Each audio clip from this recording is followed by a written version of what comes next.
ini adalah sambungan dari yang apa namanya tadi asuhan bayi baru lahir normal gitu ya. Nah, sekarang kita akan berbicara tentang pemberian vitamin K pada bayi, kemudian teori imunisasi dan pencegahan infeksi mata gitu ya. Jadi ini adalah merek-merek salah satu merek dari pemberian vitamin K.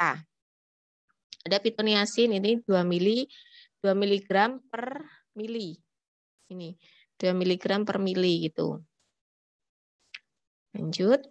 Ini kemasannya ya, kemasan 2 miligram per mili, walaupun nanti dosis yang akan kita gunakan hanya 1 miligram dosis tunggal itu, sehingga nanti di dalam ampul ini, semisalnya dia ada 2 miligram per 1 mili, artinya kita harus mengambil hanya setengahnya saja. Jadi yang harus kita ambil bukan 1 mili, karena kalau 1 mili itu dosisnya adalah 2 miligram, sehingga yang harus kita ambil ke dalam sepuit atau ke dalam sepet itu adalah 0,5. Agar mendapatkan dosis vitamin K atau pitoniasinnya ini sebanyak 1 miligram atau dosis tunggal. Nah, lanjut. Pemberian vitamin K pada bayi ini memang karena sistem pembukaan darah pada bayi baru lahir itu dia memang belum sempurna, maka semua bayi ini akan beresiko untuk mengalami suatu perdarahan gitu. Tidak tergantung apakah bayi ini mendapatkan ASI ataupun susu formula atau usia kehamilan dan berat badan pada saat bayi tersebut lahir.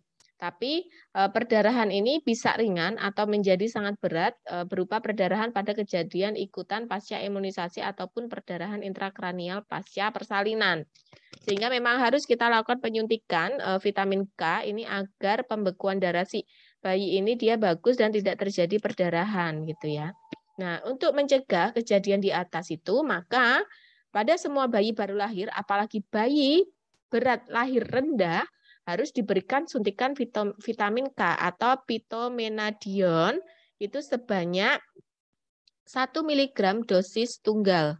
1 miligram dosis tunggal. Saya tadi salah sebut ya, pitoniasin itu adalah merek dari oksitosin, dari uterotonika. Jadi yang betul adalah pitomenadion gitu, sebanyak 1 miligram dosis tunggal vitamin K gitu. Disuntikan secara intramuskular pada anterolateral pada paha kiri. Nah, ini kemudian suntikan vitamin K1 ini dilakukan setelah proses IMD dan sebelum pemberian imunisasi hepatitis B. Perlu diperhatikan dalam penggunaan sediaan vitamin K1, yaitu ampul yang sudah dibuka tidak boleh disimpan untuk dipergunakan kembali. Jadi apa namanya ya harus dibuang gitu sekali pakai gitu, setidaknya dibuka untuk sekali pakai. Jadi kalau misalnya ada sisa tidak boleh dipakai setelahnya atau di kemudian hari itu. Nanti karena efeknya akan berbeda. Jadi ingat, saya ulang sekali lagi, untuk dosis pemberian vitamin K itu adalah 1 miligram dosis tunggal. Jadi kalian apabila akan menyuntik, dilihat kemasan pada ampulnya. Jadi dalam 1 mili itu atau dalam ampul itu banyaknya sediaan atau banyaknya pitomenadionnya itu berapa gitu. Jadi kalian harus memastikan bahwa dosis yang disuntik itu adalah 1 miligram. Jadi semisal nih ada tadi kemasan 2 miligram per 1 mili. Kalau kita mau mengambil dosis 1 miligram berarti yang kita ambil hanya 0,5-nya. Nah, kalau semisalnya di sini ada dosisnya yang semisal dalam 1 mili itu dia ada 10 miligram, berarti yang kita ambil hanya 0,01 mili saja. Itu jadi kita harus melihat sediaan, tapi biasanya yang ada di lapangan itu yang paling banyak adalah pitomenadionnya ini dia yang kemasan 2 miligram per 1 mili, sehingga kita harus mengambilnya hanya 0,5 mili gitu ya. Dan ingat bahwa suntikan vitamin K ini dilakukan di anterolateral pada kiri, pada paha kiri. Jadi di bagian luar pada paha kiri secara IM. Itu. Tuh, terus kemudian imunisasi hepatitis B pertama HB0 diberikan 1-2 jam setelah pemberian vitamin K1 secara intramuskular. Kemudian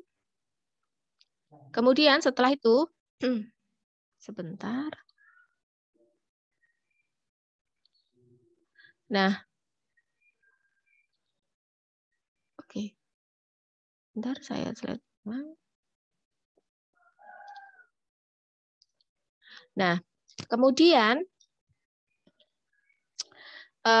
Jadi ingat ya, urutannya itu adalah IMD dulu, setelah dilakukan IMD, maka kita berikan suntikan vitamin K, baru dilakukan pemeriksaan fisik gitu, kemudian setelah itu baru nanti dikembalikan ke ibunya, dan setelah itu baru dilakukan penyuntikan imunisasi hepatitis B, itu diberikan 1-2 jam setelah pemberian vitamin K.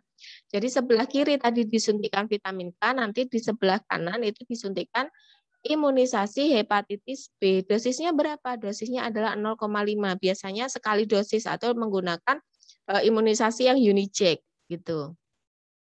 Ingat disuntikan adalah secara IM dan disuntikan di bagian paha luar. Bagian paha luar. Makanya tadi anterolateral itu artinya di paha bagian luar gitu.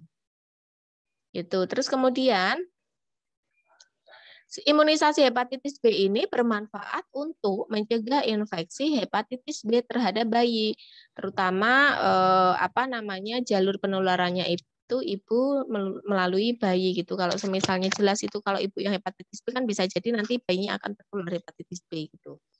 Nah, terus kemudian penularan hepatitis pada bayi baru lahir dapat terjadi secara vertikal. Ini tadi penularan ibu ke bayinya pada waktu persalinan atau secara horizontal penularan dari orang lain. Dengan demikian, untuk mencegah terjadinya infeksi secara vertikal, bayi harus diimunisasi hepatitis B sedini mungkin. Nah, penderita hepatitis B ada yang sembuh dan ada yang tetap membawa virus hepatitis B di dalam tubuhnya sebagai carrier atau pembawa atau hepatitis. Nah, resiko penderita hepatitis B untuk menjadi carrier tergantung umur pada waktu terinfeksi. Jika terinfeksi pada bayi baru lahir, maka resiko menjadi carrier-nya dia itu 90%. Sedangkan yang terinfeksi pada umur dewasa, resiko carrier-nya ini menjadi 5-10%. Imunisasi hepatitis B harus diberikan pada bayi umur 0-7 hari. Karena apa? Yang pertama, sebagian ibu hamil merupakan carrier hepatitis B. Kemudian hampir separuh bayi dapat tertular hepatitis B pada saat lahir dari ibu pembawa virus. Kemudian penularan pada saat lahir hampir seluruhnya berlanjut menjadi hepatitis menahun, yang kemudian dapat berlanjut menjadi sirosis hati atau kanker hati primer. Imunisasi hepatitis B sedini mungkin akan melindungi sekitar 75% bayi dari penularan hepatitis B. Nah, ini cara penyuntikan secara intramuskular, ini tadi IM ya, suntikan intramuskular pada neonatus itu dilakukan untuk vitamin K1 dan juga hepatitis B. Pemberian dosis pertama antibiotik sebelum bayi dirujuk bila bayi mengalami masalah pada bayi baru lahir. Nah, ini persiapan melakukan suntikan intramuskular, letakkan bayi dengan posisi punggung itu di bawah, lakukan disinfeksi pada bagian tubuh bayi yang akan diberikan suntikan IM, kemudian muskulus quadriceps pada bagian anterolateral paha lebih dipilih karena resiko kecil terinjeksi secara IV atau mengenai tulang femur dan jejas pada nervus sciaticus. Nah, ini dia di bagian luar sini nih. Ini dia yang paling aman itu di sini. Untuk menghindari apa? Untuk kalau di dalam dia biasanya banyak terisi saraf-saraf gitu. Kalau di luar sini dia enggak gitu. Jadi penyuntikan lebih aman di anterolateral bayi di sini. Nah, musculus deltoideus mengandung sedikit lemak atau jaringan subkutan sehingga memudahkan penyuntikan. Area ini digunakan hanya untuk pemberian imunisasi bukan untuk pemberian obat lain. Nah, ini cara memberikan suntikan intramuskular. Pilih daerah otot yang akan disuntik untuk memudahkan identifikasi. Suntikan vitamin K1 di paha kiri, suntikan vitamin B0 di paha kanan. Kemudian bersihkan daerah suntikan dengan kasa atau bulatan kapas yang telah direndam dalam larutan antiseptik dan biarkan dia mengering. Kemudian yakinkan bahwa jenis dan dosis obat yang digunakan atau diberikan itu dia sudah tepat, benar dosis, benar obat gitu ya, benar pemberian itu benar. Hisap obat yang akan disuntikkan ke dalam semprit atau sepuit dan pasang jarumnya. Bila memungkinkan, pegang bagian otot yang akan disuntik dengan menggunakan ibu jari dan jari telunjuk. Dengan satu gerakan cepat, masukkan jarum tegak lurus melalui kulit. Tarik tuas semprit perlahan untuk meyakinkan bahwa ujung jarum tidak menusuk daerah vena. Jadi lakukan aspirasi, itu yakinkan bahwa dia tidak masuk IV gitu. Nah, bila dijumlahi darah maka harus dicabut jarum tanpa menyuntik obat, pasang jarum steril yang baru kesemprit, kemudian pilih tempat penyuntikan yang lain, ulangi prosedur di atas. Bila tidak dijumpai darah, suntikan obat dengan tekanan kuat dalam waktu 3 sampai dengan 5 detik. Bila telah selesai, tarik jarum dengan sekali gerakan halus dan tekan dengan bola kasa steril kering. Catat tempat penyuntikan untuk memudahkan identifikasi. Nah, ini kita berbicara nanti tentang PVM. Cara pemberian imunisasi HB dengan Unicheck atau dia yang sekali suntik itu 1 dosis. Imunisasi hepatitis B itu diberikan dengan Unicheck. Unicheck ya adalah alat suntik, semprit, dan jarum sekali pakai yang sudah diisi vaksin dengan dosis yang tepat dari pabriknya. Cara pemberian imunisasi hepatitis B ini adalah sebagai berikut. Buka kotak wadah Unicheck dan periksa label jenis vaksin untuk memastikan bahwa Unicheck tersebut memang berisi vaksin hepatitis B. Cek lagi tanggal kadaluarsanya. Kemudian cek vaksin vial monitornya. Ini VVM. Ini VVM yang bagus. Yang VVM yang bagus ini dia lebih terang daripada di sampingnya. Nah, ini ada indikator VVM-nya itu di sini. Ini adalah bagus dan dia masih bisa dipakai. Karena bisa jadi VVM-nya ini dia sudah VVM-nya ini dia sudah tidak bagus lagi, itu dia di sini hitam, dia lebih hitam, lebih gelap daripada yang di area ini. Walaupun dia belum kadaluarsa, tapi vaksin ini sudah tidak layak untuk digunakan. Jadi indikatornya selain dari tanggal kadaluarsa juga kita lihat dari VVM-nya. Gitu. Ini VVM-nya. Jadi dilihat ini indikatornya, kalau dia ini masih lebih terang itu artinya dia lebih bagus. Nah, ini yang tertera atau menempel pada pembungkus Unicheck atau aluminium foil. Selama VVM tetap berwarna putih atau lebih terang dari warna dalam lingkaran rujukan, maka vaksin hepatitis B dalam Unicheck ini masih layak dipakai.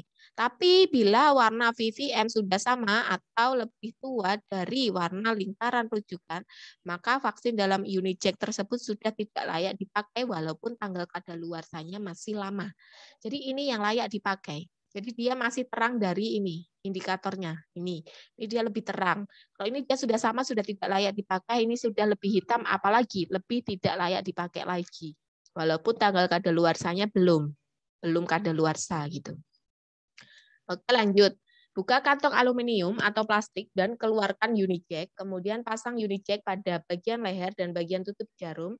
Aktifkan Unicheck dengan cara mendorong tutup jarum ke arah leher dengan tekanan dan gerakan cepat. Kemudian dulu pernah di farmakologi, di mata kuliah farmakologi, jadi kita klik, ceklik, dimundurkan, ceklik. Kalau sudah ada bunyi ceklik, artinya dia sudah siap untuk disuntikkan. Itu saat Unicheck diaktifkan dengan bunyi ceklik itu tadi akan terasa hambatan dan rasa menembus lapisan.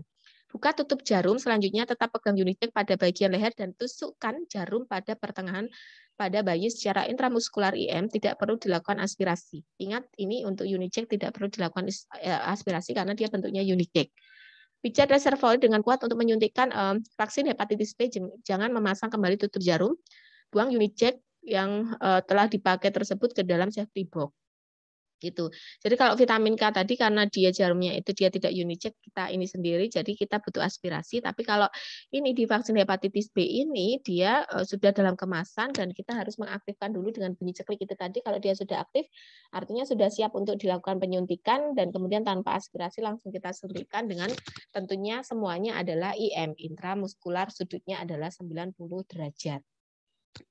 Nah, pencegahan infeksi mata. Ini salep atau tetes mata untuk pencegahan infeksi mata diberikan segera setelah proses IMD dan bayi selesai menyusui gitu. Menyusu. Sebaiknya 1 jam setelah lahir, pencegahan infeksi mata dianjurkan menggunakan salep mata antibiotik tetrasiklin 1%. Dioleskan di mata bayinya ini untuk mencegah terjadinya infeksi mata. Nah, ini cara pemberiannya. Nah, ini dari dalam keluar. Ingat, posisinya dari dalam keluar. Dalam keluar, bukan dari luar ke dalam ya, tapi dari dalam keluar. Cuci tangan, gunakan sabun dan air bersih mengalir, kemudian keringkan. Jelaskan kepada keluarga apa yang akan dilakukan dan tujuan pemberian obat tersebut. Kemudian tarik kelopak mata bagian bawah ke arah bawah. Kemudian berikan salep mata dalam 1 garis lurus mulai dari bagian mata yang paling dekat dengan hidung bayi menuju ke bagian luar mata atau tetes mata. Kemudian ujung tabung salep mata atau pipet tetes tidak boleh menyentuh mata bayi, gitu. Karena untuk tadi menghilangkan sebelumnya itu di pasien safety itu HAIS ya. Atau kalau zaman dulu dibilangnya adalah nosokomial gitu. Kalau misalnya nanti konektornya ini sudah ini ke bayi dan delala bayinya ini punya infeksi mata, nanti akan menularkan ke bayi yang lain. Jadi usahakan konektor ini dia tidak menyentuh sama sekali di kulit bayi gitu. Dan kemudian jangan menghapus salep dari mata bayi dan anjurkan keluarga untuk tidak menghapus obat-obatan tersebut.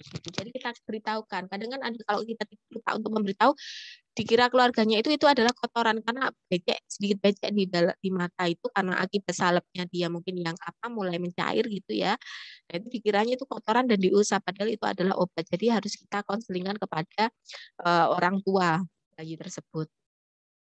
Kemudian itu sudah selesai tadi yang kita bahas dari banyak memang topiknya, dari vitamin K, kemudian imunisasi, kemudian profilaksis mata gitu dengan tetrasiklikin 1%. Kita sekarang akan bertahap memasuki ke topik ikterus atau bisa dikatakan jaundice gitu.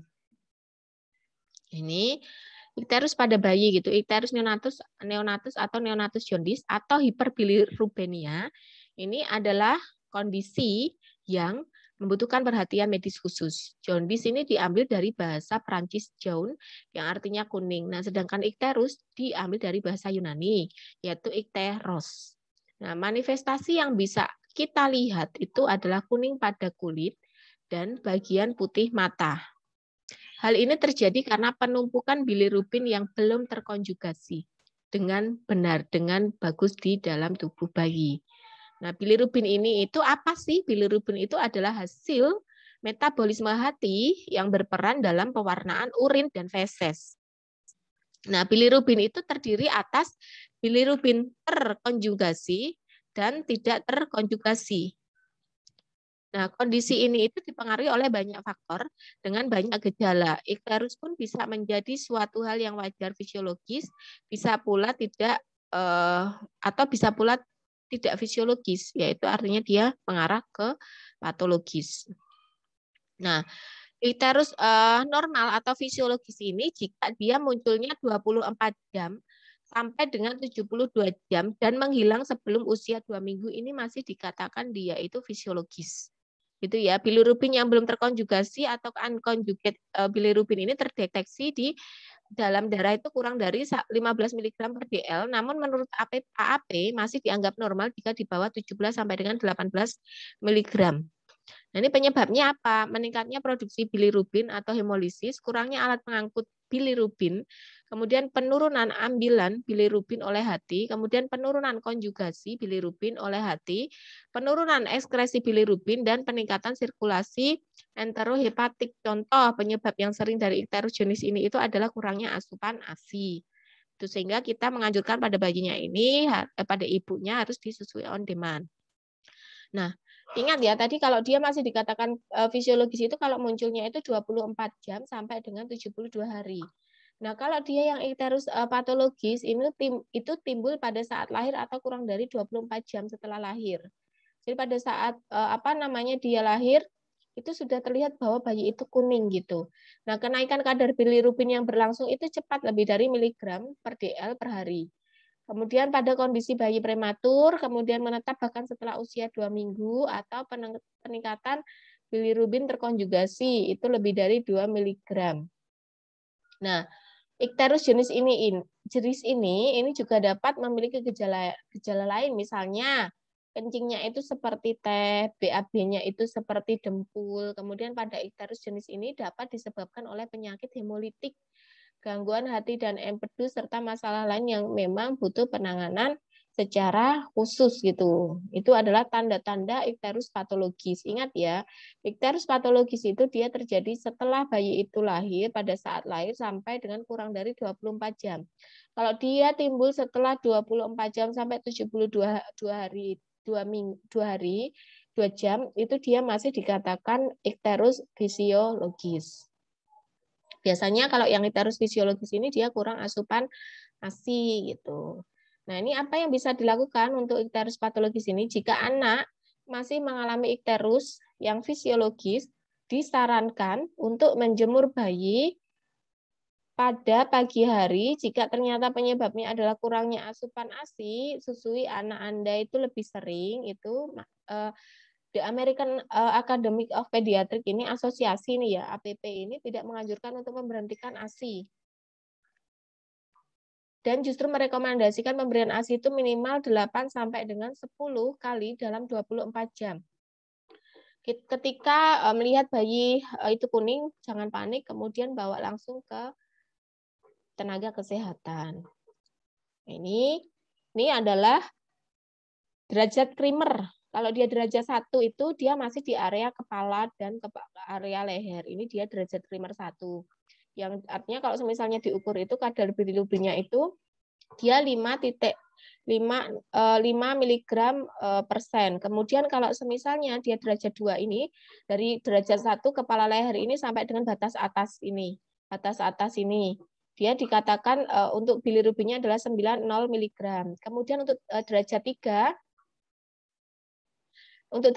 ini sampai badan bawah hingga tungkai. Jadi dari derajat 1 ditambah 2 ditambah sampai dengan tungkai. Jadi dari kepala ini sampai dengan tungkai. Derajat 3 ini tungkai, batasnya sini. Ini.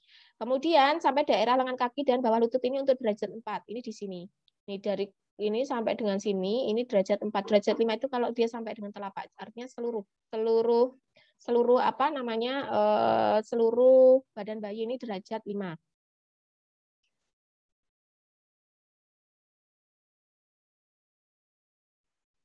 Kemudian kita lanjut.